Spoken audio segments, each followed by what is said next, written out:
Hey, Lakeisha.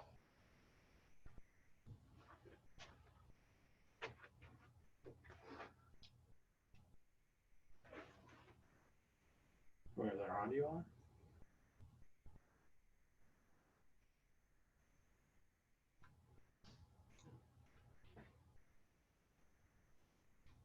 So, hey, Lakeisha, if you can hear us, can you respond?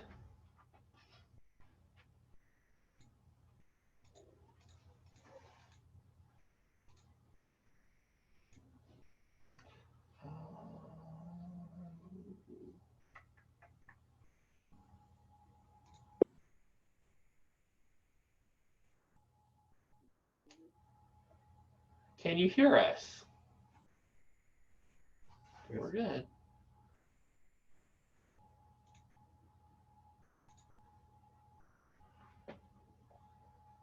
Okay.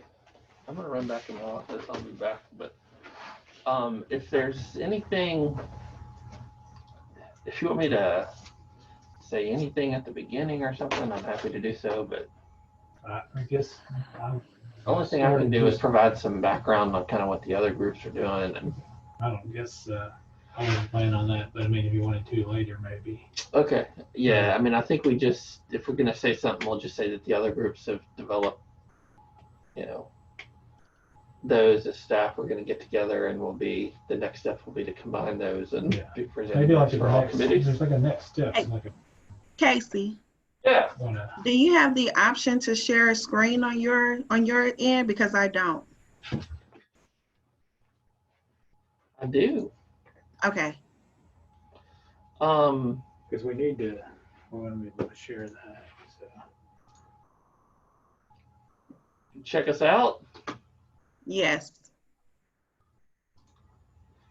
There is a advanced setting up sharing options. And Maybe then, because you started before I did, that's why. yeah. Do you need to share something? No, I was just making sure that you guys can share. We've got it, and I've changed it. Can you share your screen now? I changed it so that others can request.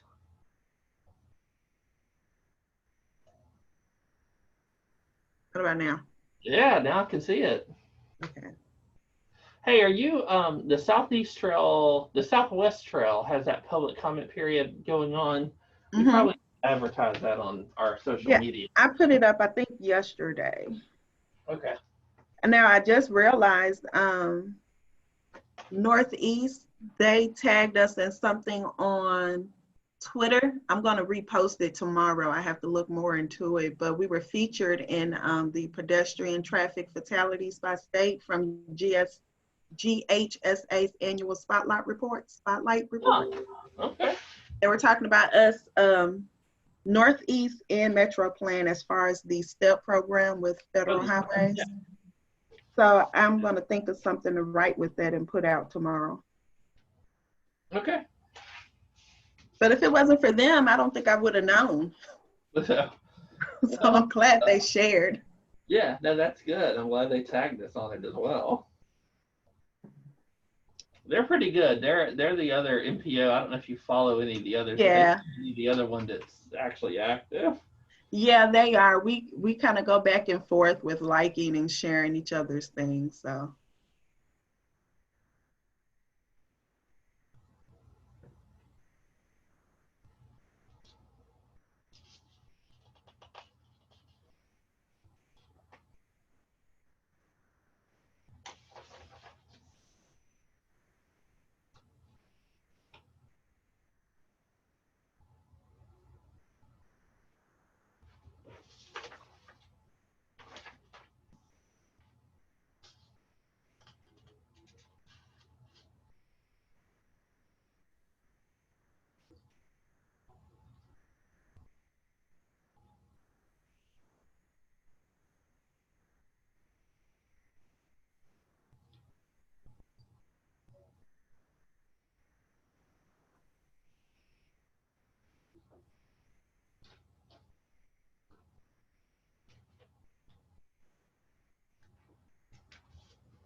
decibel.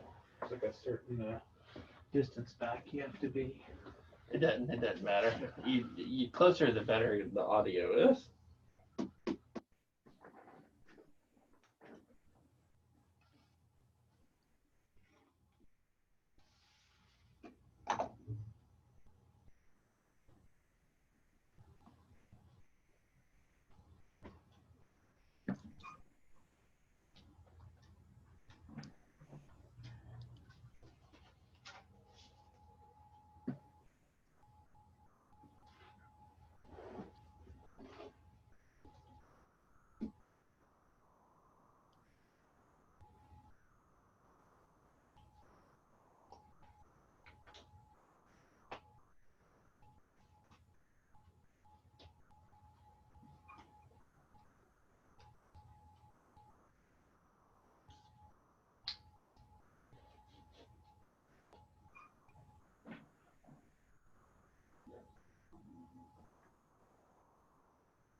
Lakeisha, are you letting people in to the meeting as they come? Yes, right now I don't have anyone, but yeah, that's what I'll be doing. I thought on Friday, Lakeisha, I thought you had sent that out to everybody. No, I read your email wrong, so I sent it to you, and then when I went back and saw the email, that's why I emailed you about it. Yes, but on Monday I included that, so hopefully people filled out the survey, so hopefully they saw that too. Yeah.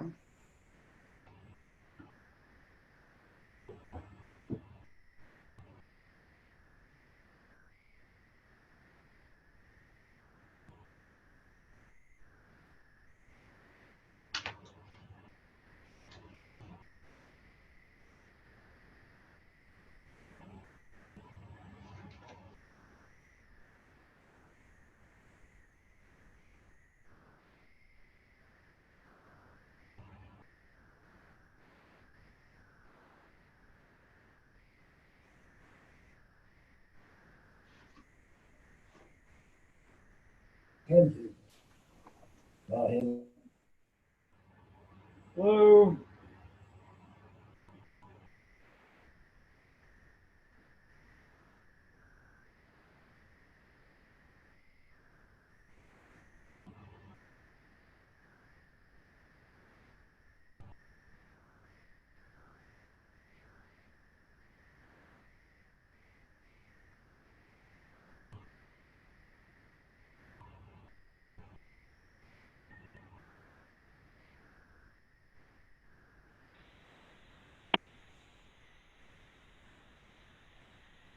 Hey, Donna, how are you? Hey, pretty good. How are you doing? I'm good. How are things over at Rock Region? Um, I don't even know how to answer that, Casey. I don't even know because there's no comparison, right, to what we're going through right now. So That's true. we just, you may have noticed in the paper last week that we had a rash of cases from our bus operator group. Really? I didn't know And that.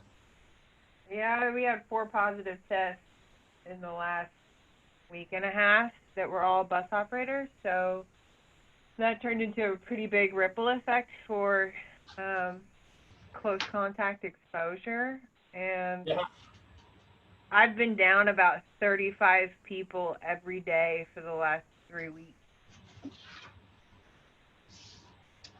Wow. Well, thank you for joining us. Have y'all had to reduce your bus routes at all? Have you been able to keep them all active? Yeah, no, we're in stage 3 of service reduction since March, and I am trying to do another one because we're not able to make the service that is scheduled right now with the operators that we have. So every day, I think today we had to cut service on 5 different routes. So it's been pretty tough. We're trying to keep a backbone type of service out there for everyone to make sure everyone gets to work and everyone gets home, but it's not the best service we've ever delivered, that's for sure. Are you doing like rear door loading only? We were doing rear door only for quite a while, and because of that, we stopped taking fares, which led to a lot of non-destination ridership, which was difficult to manage with 10-person capacity on the buses. So what we were having to leave people behind who were trying to get to work because there were people on the bus who didn't actually have a destination or anywhere to go. They were just riding because it was free. So we had to re-implement fare collection, which means we had to re-implement front door boarding. Our maintenance department put together this test program to install, we call them sneeze guards, but they're big plastic shields like you've seen in the stores, right, that they've started installing for checkout. It's like that for a bus driver that they can open and close to get in and out of the seat, but that keeps them from hopefully from getting those molecules on them while people are putting their fares in the box. So that started back up end of June, so it's been about a month. Well, Don, I was over in North Little Rock to get my haircut at lunch, and there was a car that was parked about 2 feet past the white line. So I was thinking, well, I bet they're glad a trolley's not coming about right, or a streetcar's not coming about right now. You know, I haven't even thought about that, but I bet there's going to be some bad parking habits that are going to be rudely interrupted as soon as the streetcar starts back up. Well, I saw it, and I was thinking, yeah, that's it wasn't one that you could kind of maybe sneak by. It was way over. Full stop. Well, I'll tell you, Jeff, you may want to get started. I know it's just a couple of people, but yeah, we don't want to. Yeah. They were nice enough to join us. We might as well get their input. And we'll try to get this done fairly quickly. Okay, yeah, we're 4 or 5 minutes past 3, so I guess we'll go ahead and get started, and people can join us. Hopefully, they'll come in. This is Jeff behind the mask here, and Casey behind the mask. So thank you guys for joining us for our next RAC Transportation Systems Committee meeting. Today, let me pull that up.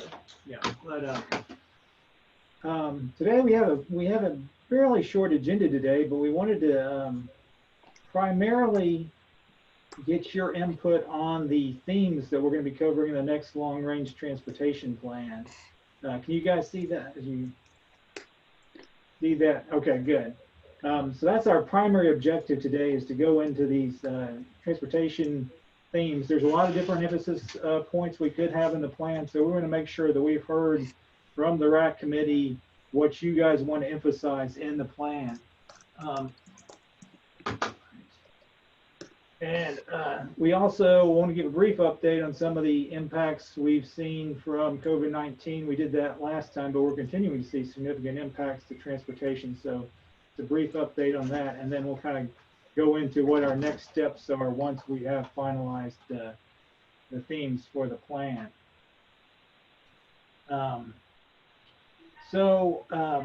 Like last time we talked a little bit about how the COVID-19 response is really impacting transportation and all modes of transportation, pedestrian, bicycle, transit, and commuting patterns. And now we're, a month and a half further into this, and we're seeing continued significant impacts to transportation systems. So I had access to street light data that was giving me more current VMT data, but I kind of lost they took away that free access to that data. So do have VMT or vehicle distance travel data through May. And at the top of this, you can see that that's 2018 and 2019 at the top of the graph, and 2020 down below.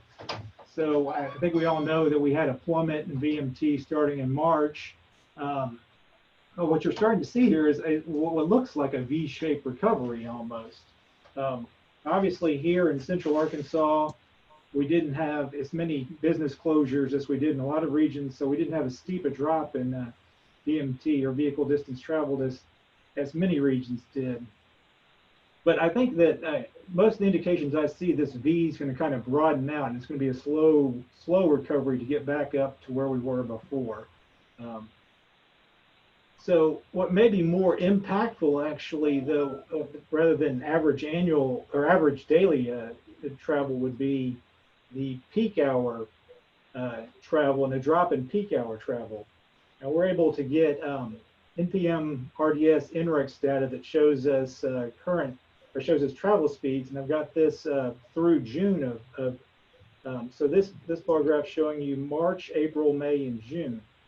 This is for some major freeway locations like the 30 Bridge, 30 in Bryant, I-40, the North Interchange, 430 Bridge, 530 and 67 just north of 40. But what you can see is that, prior to this COVID incident, we had travel speeds, if this is the AM peak, 7 a.m. to 7 to 8 a.m., we had travel speeds around, 30, 40 miles an hour. And now we're pretty much at free flow speeds, and that's not changed April, May, and June. So even though people have gone back to work largely, or many people have the option to go back to work, we're still seeing an impact on peak travel speeds. And that's what I think is really going to be significant going forward. This is looking at arterials, and you see the same pattern here with arterials, that the speeds are staying high. It's not dropping back, even though people do have that option to continue working, and most businesses are open now. But this will be impactful because we really design facilities with that peak hour in mind. So if we're seeing that significant drop of people telecommuting, remote working, and it's causing a drop in peak hours, and we're seeing near free flow traffic, which will drop eventually as more people go back to work, but that could impact how we design facilities in the future. Another thing I was thinking about, we're doing working on a managed lane study, and to see if we can implement hot lanes or HOV lanes in the area, and if those would be viable. But if we reduce that peak hour congestion, are people going to pay to go into a hot lane? I don't know. So I think this would be very impactful in the long term, and it's something to keep in mind as we go forward. One thing I wanted to show, I think I showed you that last time, is that most trips are not actually home-based work trips. They're not commuting trips. There's a variety of trips. So this could mean that, maybe a arterial like McCain or something may not see the impact that some of these freeway locations would see. In the future, you're still going to have those daily shopping trips and things along those lines. So that's just some of the impacts we're seeing from COVID. Sure, Don has told us a few of the impacts they've had. But what we really want to focus on today is the transportation themes, and make sure that we've heard from you what you want to emphasize in the long-range plan. So I sent out a survey and kind of got what you felt was the most important of these things that have been discussed by the committee over the last few months. And so these are kind of ranked in order of what was most important. And safety was what came out most important, improving safety for all transportation modes. And that's something we've heard a lot, and you see in a lot of plans lately, and it's something that's I think it's growing in importance. We see states implementing towards zero to death programs, and cities are emphasizing pedestrian and bicycle crashes more than they used to. I saw something interesting the other day that the UK, a safety group in the UK was concerned about importing American vehicles because they were concerned, particularly with SUVs and trucks, being a danger to pedestrians there. So we think of our vehicles being pretty safe here, but we're not considering their impacts to the people outside of the vehicle. So it's almost another level of considering safety. And I think so there's the opportunity to consider safety to a greater extent. The second highest or most important, according to the committee, was providing a more equitable transportation system for all users of the transportation system. You know, equity is something we're hearing a lot about recently, and we've heard about that for a while in transportation planning. I think that's important when we think about something like 30 crossing and spending, $500 million potentially or more. Is that the most equitable way to spend those funds? Just something to keep in mind. Pedestrian and bicycle, creating a pedestrian and bicycle friendly region that enhances livability and encourages economic development was the third highest theme that we've heard from the committee so far. And that's something we've always emphasized in our plans, pedestrian and bicycle facilities. I'm sure with the board's commitment of $55 million, we'll continue to emphasize that in this plan. But I think really we're emphasizing more the livability benefits to this and the economic development benefits to this more so than the transportation almost. That's what I'm getting from this, or from how it's been described to this point. Increasing regional cooperation and coordination in the planning process was the fourth highest. I was a little bit surprised by that, but as an MPO, we're glad to see that. Ensuring stronger linkages between transportation and land use planning. That's something we've always emphasized in our long-range transportation plans. So I'm sure we will incorporate that this time as well. Maintaining the existing transportation system in a good state of repair. That's something that's in a performance measure that's required to be in the plan. Further developing and taking full advantage of intermodal assets. That's something that Charles really emphasized, that the Little Rock Port is kind of a unique asset, and we need to take full advantage of that to encourage economic development. And utilizing intelligent transportation systems and other kind of operations improvements to increase efficiency. We may potentially have funding issues. I saw where GDP dropped like 30% or something this last quarter. So we've got to be mindful of doing things as efficiently as possible, I think, going forward. And operations improvements are cheaper than widening or building new facilities. So that's definitely something we want to be mindful of. I'm sorry that Don, this came so low down in this list, was expanding transit options. I'm not sure if we didn't describe that enough. I don't think, we're talking about new modes, potentially express bus, bus rapid transit, light rail, expanding service area, expanding service hours, decreasing headway. So there's a lot that could go into expanding transit options. I'm not sure why that came so low down the list. Enhancing the resiliency of the transportation system. That's also something we're hearing a lot about nationally at the federal level about overcoming incidents or natural disasters and having a resilient transportation system. But it wasn't seen as too important by the committee. Improving accessibility to daily destinations. I think accessibility is really the most important part of transportation, more so than mobility. How many destinations can we access? That's the goal of transportation, is to get to a destination. It's not so much just to move a certain distance in a certain amount of time. So it is important, but it wasn't viewed as being an important thing. And what came in last was improving travel time reliability, which that's also a required performance measure, so we'll probably address it to some extent, but it wasn't viewed as being particularly important. Jeff, how many responses is this based on? This is based on 10 people.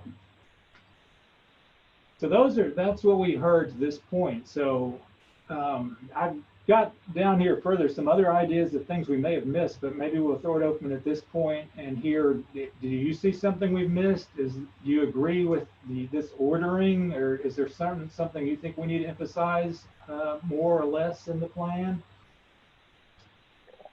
And Jeff, Hey, this is. Go ahead.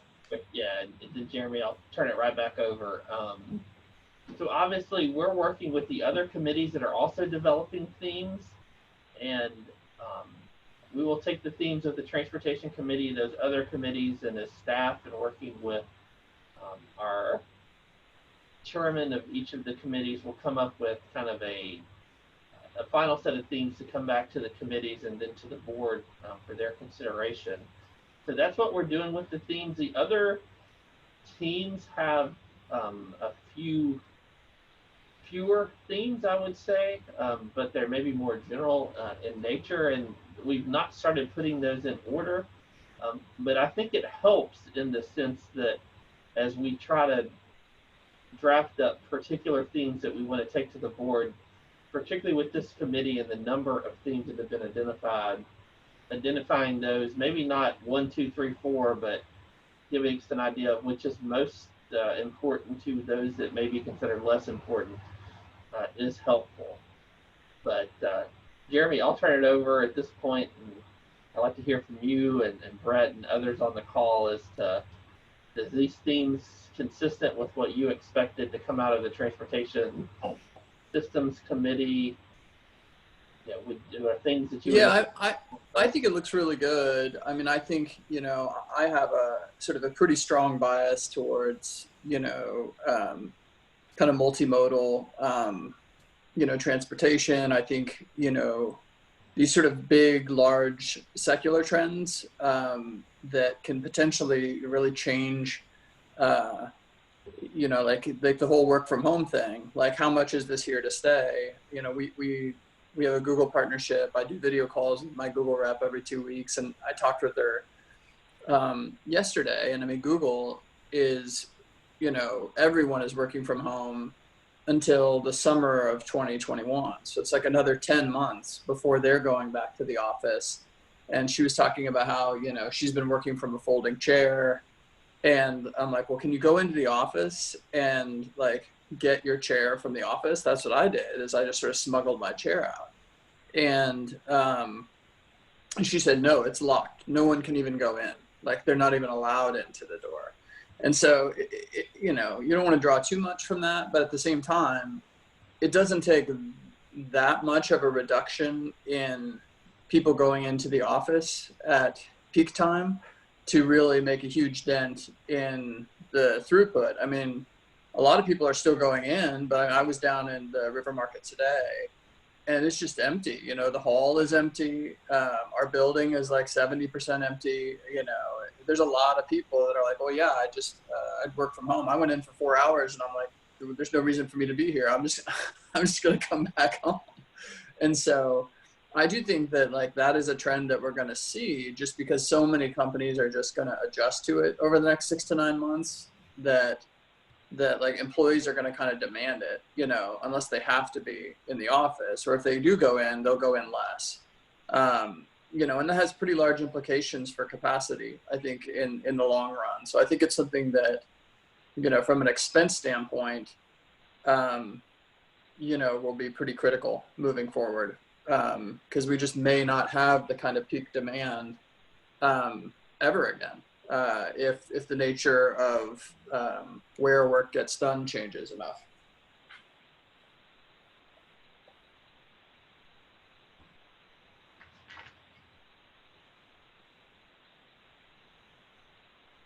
Any other ideas, or anyone see anything that's obviously missing from our list? Hey, Jeff and Casey, are you going to show the comments that you received in the little comments box at the bottom of the survey?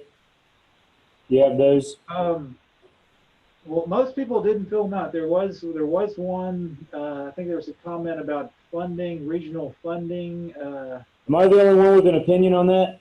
and there was one about more connectivity to deal with connectivity. I'd have to go back and look and see what exactly it said. But most people didn't fill out any additional suggestions.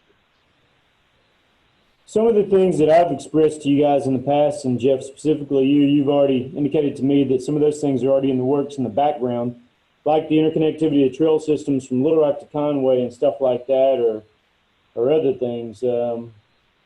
But then the funding thing, that catches us locally a lot.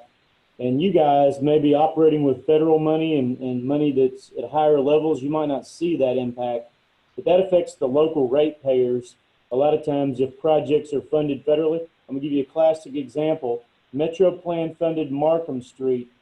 The ratepayers of the city of Conway ended up forking up, I wanna say so far we're up to about $2.5, $3 million with another $1.5 million or two to spend on that one little bitty section of project downtown just to beautify it and,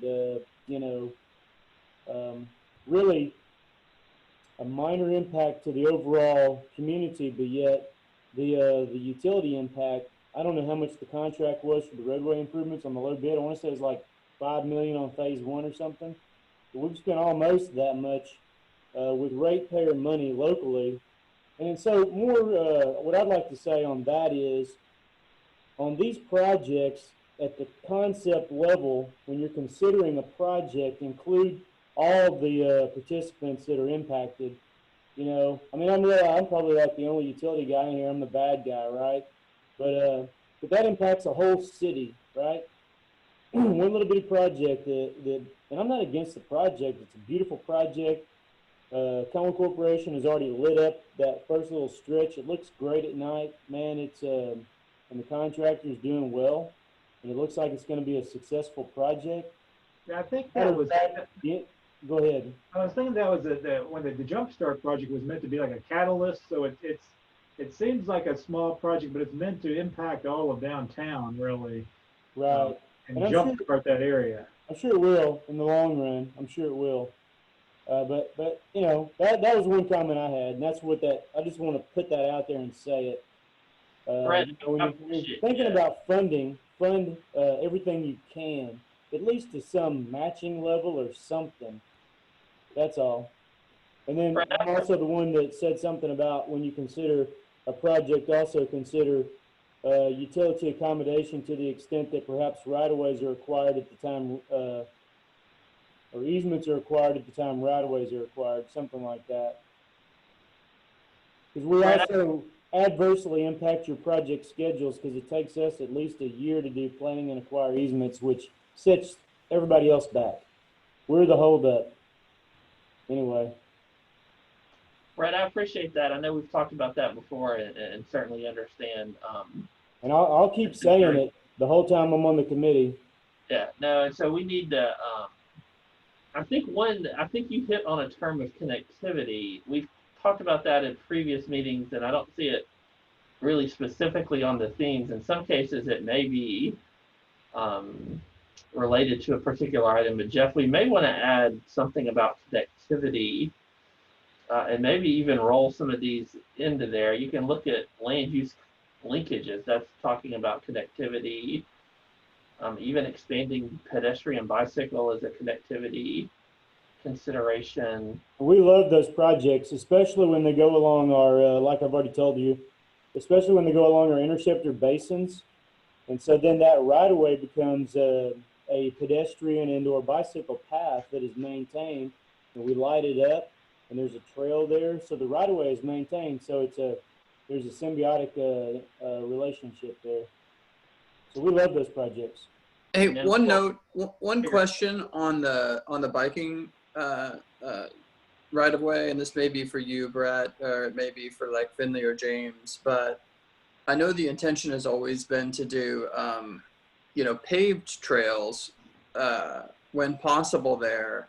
But, you know, I live right next to Hendrix, and we've got that like fine cinder material that's pretty easy to ride on for essentially any, Oh, Donovan. you know, for essentially any vehicle. Like, and my kids' bikes go on it just fine. And I've got to think that's just like, it'd be interesting to know what the fractional cost per mile was on that, just to lay down that cinder stuff, because it seems to me that like if you could do 5 times as many trails with a cheaper surface that requires less maintenance, that you know, that would be worth looking at, because then more people can use, you know, can use it. It's just way more, you know, we try to ride on the Tucker Creek Trail, but getting there, even from Hendrix, is a little bit of an adventure. We have to cut through a bunch of neighborhoods, and, you know, people don't respect bike lanes and all kinds of different things like that. So any path that is safer, I think, even if it's not an ideal surface, is still, it's something that's worth putting on there, because it just lowers that incremental cost. Yes, Jeremy, in about 1997, I helped the little town of Knoxville, Arkansas, produce a trail system in a park with Arkansas Department of Parks and Tourism grant money. It was partially funded, and it included a Donophil trail. I totally like that, but you know, you probably need to weigh out the life cycle cost, because obviously there's a little bit more maintenance associated with that. But Is it okay? Because they get washed out more. Right, it's susceptible to the environmental impact more. But I like the idea. Yeah, I mean, maybe if it's just you lead out with that and kind of establish some like lower usage ones. I think I don't know. I've been riding on gravel more too with my kind of road / gravel bike, and it's really kind of a nice surface. But if it's, you know, way cheaper up front, maybe it's easier to do more of it. Well, you might be familiar if you live in Conway, Jeremy. The Cadron Settlement Park. It's got a nice little bike trail. I live right there up the hill from that park, and I mean, that's kind of cool too. Some of those. Yeah, no, I think I'm all over trails and getting more people on bicycles, though. That to me is it's a sort of a win-win-win, right? Healthier, less emissions, you know, less congestion, and vehicles that when they wreck, they don't they don't explode, you know. Yes, sir. Jeremy, as a matter of fact, our boss in here, Chief Operating Officer, was speaking to Judge Baker just the other day, about 3 months ago, about the possibility of a trail wrapping around where the confluence of the Cadron Creek and the Arkansas River meet. Okay.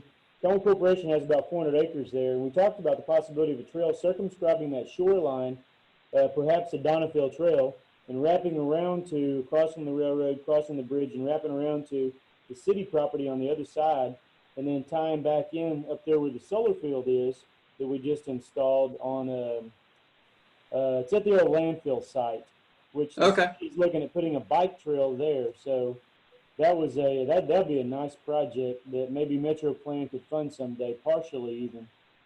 Yeah, no, that would be great. I mean, I think anything to get people on bicycles. Checkbook out right now. Donna, you don't have any additional comments related to transit? Thing we might need to consider that we haven't discussed? No, I don't think so.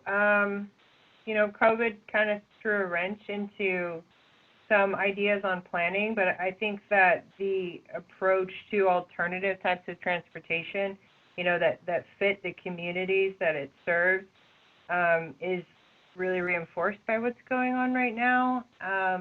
And then, you know, just like another kind of perspective about transit during times like these, it's essential to keep good quality transit service on the road, because those are our essential workers. So the janitors at the hospitals and the clerks at the grocery store and those kinds of essential workers that are keeping our community running are using the bus every day. So it's important and challenging during these times to provide good service that also protects everyone, promotes social distancing, and keeps our employees safe as, you know, essential workers as well. So that's all I had. Nothing additional.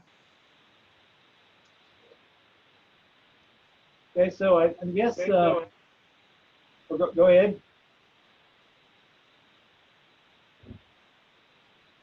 Well, so basically, we might consider adding something about connectivity and potentially funding, which I did throw. I think I had a few other things that I thought up, which, I mean, these just came to the top of my head. But I know we've addressed them in previous plans, and design standards we haven't discussed, context-sensitive design, funding adequacy, but I think that was just mentioned. So we may include something along those lines, including new transportation technologies.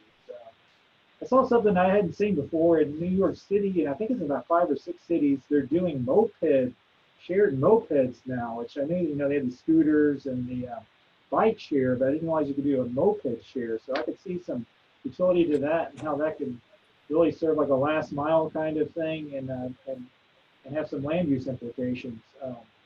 Yeah, I talked to a company in Spain about that had it, and then I've talked to both Trek's B-Cycle program and Bird scooters that both have e-bikes that have 20-ish mile an hour type thing. So it's more like not quite moped speeds, but 20 miles an hour on a pretty good e-bike.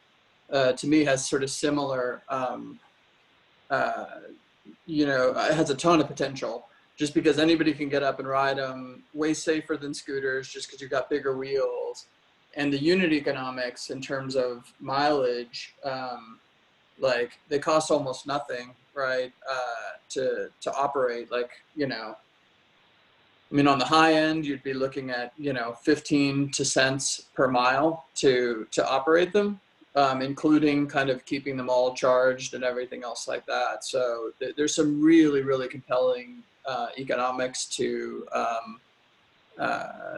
e-bike share that I've been kind of digging into, just trying to understand, is it something that, could serve as public transportation, right, even, because it's such a, I mean, not everybody could use it, right, but a lot of people could, and you can get it out into more places too from an equity standpoint, because you can just sort of put them wherever you need them, kind of thing.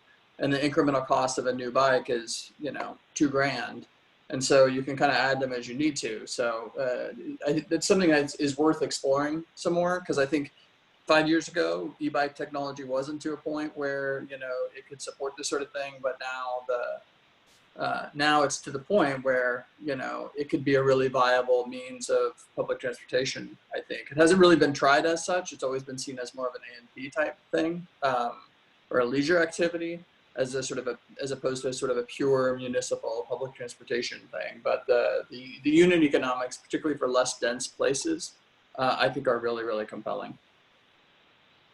Okay, and well, so you see these, and I assume that we'll say these are somewhat finalized, and we'll go forward with these now. So I guess we need to discuss what our next kind of next steps are, unless anyone else has anything else they want to talk about in terms of transportation things for the next plan. But basically, we would go forward with these things, which we said we're going to develop this year. But if we say these are pretty much finalized, then we'll start working on strategies to help make transportation decisions that will kind of achieve our transportation goals, and we'll try to do that through the remainder of this year. So I assume we're still on track for this kind of a timeline. Is there That's definitely still on looking at. Okay, so I guess our next meetings will probably be discussing strategies. We'll probably send out something saying this is kind of what we think we've heard from you. These are the things we've heard, and we could potentially tweak that some, but we'll go ahead and say this is what we heard from you, and we're going to go forward with this. Anything else? I don't, I think appreciate y'all joining. We'll touch base with other members of the committee. We know Zoom we've had some success in some committees, and others we've had a little less participation, but we did get our responses on the survey, and we'll knock it out and be done fairly quickly. We will be taking actually reports to the board, so we will touch base with the chairman of this committee, who we actually said it because he said this was the time we could get here. But we'll touch base with him. He, as well as the other committee members, will actually make a report to the board on progress of the committee. We as staff will sit down with all of the themes of the 3 different committees and probably put together one overall list that will then come back to all the committees. I think the only thing that I would caution all of you on is that there really are a lot of themes from this committee, some that are probably more strategies than themes. And to match what the other committees have done, we may try to combine those. I think that connectivity term was a really good term that we can develop, and then under that probably have some strategies that are based on this. But I think we're moving in the right direction. I appreciate y'all's help, and we'll be in touch quickly. All right. Thank you. Thanks, guys. The other thing, if y'all have any other comments, feel free, shoot us anytime. You know, we're know how we're working. We'll get more detailed as we go through this process, but certainly identifying these have been helpful. All right. Thank you. Thank you. Hey, Jeff, can you send over your presentation? Yeah.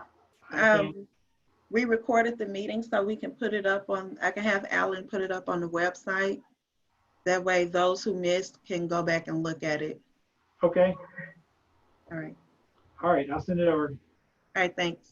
All right. Bye.